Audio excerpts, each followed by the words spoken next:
So as I start the fifth video today, I want to note that there is a lady who's taken the time to come to daily mass today and is watering the plants here at the church. And you may wonder, how is that a part of the liturgy? How in the grand scheme of things does that help me focus on what God's teaching inside the church is? To see this person taking the time out of their day to come in and to make a small sacrifice, to simply water the plants, and knowing that when someone comes to pray in the prayer garden, that those plants, as they bloom and sprout, play a part into that person's life. And when that person that came to pray today may never even meet that parishioner that's watering the grass over there, but that person knows that they're not doing it for themselves. Just as Jesus knew the sacrifices that he was making was not for himself. And just by that person who's watering the bushes, by watering the plants, plays a part into the liturgy and what we look for.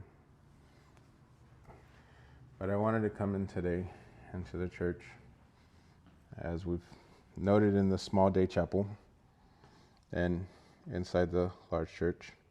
They're empty today because it's a weekday, and during the week we use the smaller chapel across the street for daily mass. And I was lucky enough that I had one of the maintenance people here at the church open up the large church for me so I can come in and do this video for y'all. But as we noted in the past again about the water, as you come in, Catholics know exactly why those water is there.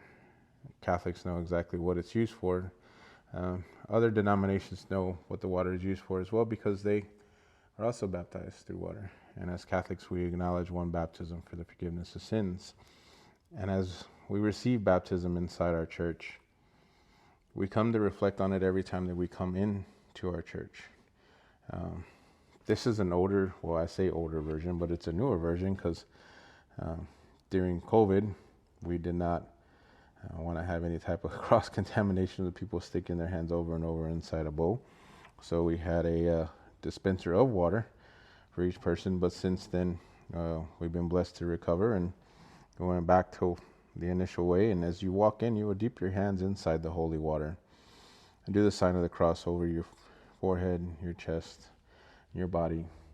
And you remember that each time that we were lucky enough to be blessed and baptized in the name of the Father, the Son, and the Holy Spirit.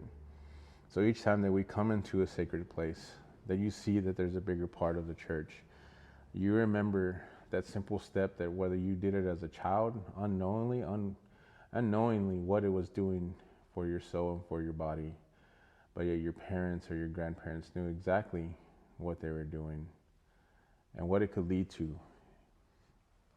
So even though our body stayed the same on the outside, on the inside, we were completely reborn because of the baptism waters.